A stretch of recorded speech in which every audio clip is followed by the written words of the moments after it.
मांसाहाराच्या शरीरावर काही पोषक फायदे असतील, जसे की प्रथिनं, जीवनसत्व B12, लोह, तरीही जास्त प्रमाणात किंवा नियमितपणे मांसाहाराचं सेवन केलं तर अनेक अवयवांवरती त्याचे दुष्परिणाम होतात. पहिलं महत्त्वाचं म्हणजे पचनसंस्थेवरती परिणाम होतो.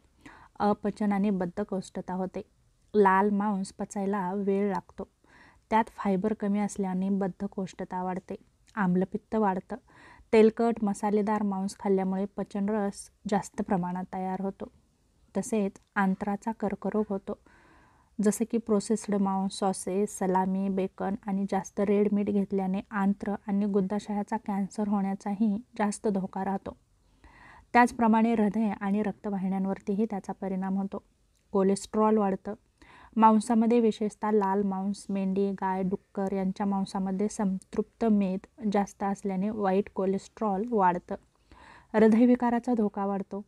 रक्तवाहिन्यांमध्ये फॅट साचून राहिल्यामुळे अडथळे निर्माण होतात आणि त्यामुळे रक्तप्रवाह सुरळीत होत नाही. उच्च रक्तदाब वाढतो. मिठात मुरवलेलं किंवा प्रोसेस्ड मांस खाल्ल्यामुळे सोडियमचं प्रमाण वाढतं, ज्यामुळे रक्तदाब वाढतो. यकृतावरही परिणाम होतो.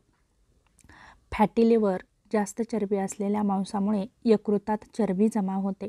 यकृतावर ताण येतो.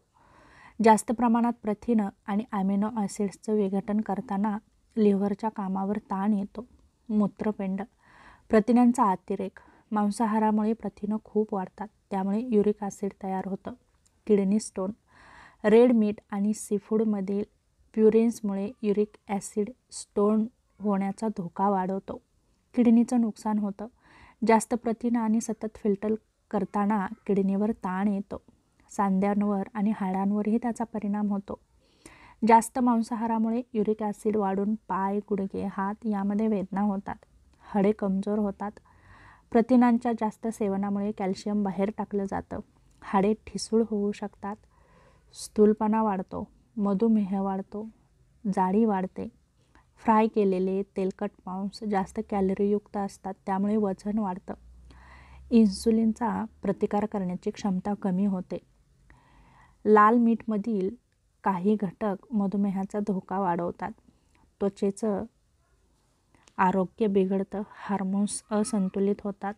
Pimples, acne. जास्त मांस आणि तेलकट पदार्थामुळे त्वचेत तेलग्रंथी सक्रिय होतात. हार्मोनल असंतुलन होतं. काही फॅटी फ्राम्ड मांसामध्ये हार्मोन्सचे अवशेष असतात, जे स्त्रियांमध्ये मासिक पाळी आणि प्रजनन या आरोग्यावर परिणाम करू शकतात.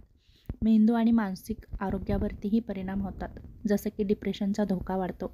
काही संशोधनानुसार प्रोसेस्ड मांसचे सेवन केल्यामुळे मूड डिसऑर्डर आणि डिप्रेशन वाढवतो. स्मरणशक्ती कमी होते.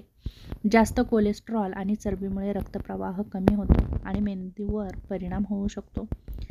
एकूणच काय तर हृदय आणि रक्तदाबाचे रोग होतात. कॅन्सर होऊ शकतो, जसं की आंत्राचा कॅन्सर आणि कोलनचा कॅन्सर. किडनीचे आजार होऊ शकतात, जसं की किडनी स्टोन होऊ शकतो. त्याचप्रमाणे यकृताचा आजारही होऊ शकतो. यकृतावर ताण येऊ शकतो. सांध्याचे आजार होऊ शकतात. लठ्ठपणा वाढू शकतो, त्यामुळे मधुमेह वाढू शकतो.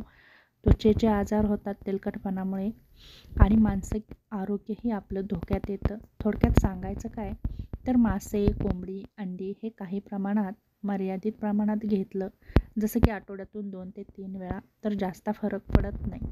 पण लाल मांस, प्रोसेस्ड मांस हे जर तुम्ही वारंवार किंवा जास्त प्रमाणात घेत असाल तर त्याचे शरीरावरती गंभीर परिणाम होतात आणि यामुळे आपलं मानसिक आरोग्यही धोक्यात येतं. ताण वाढतो. वजन वाढल्यामुळे आपल्या शरीराची हालचाल कमी होते, त्यामुळे चिडचिड होते, थकवा जाणवतो, काम करावंसं वाटत नाही आणि एकंदरीतच आपल्या जीवनशैलीवरती परिणाम होतो. तेव्हा कोणतेही पदार्थ मर्यादित प्रमाणात सेवन केल्यास शरीरावर त्याचे कोणतेही वाईट परिणाम होत नाहीत, परंतु त्याचं प्रमाण जास्त झालं तर नक्कीच त्याच्या शरीरावरती वाईट परिणाम होतात. तेव्हा कोणतीही गोष्ट मर्यादितच ठेवा.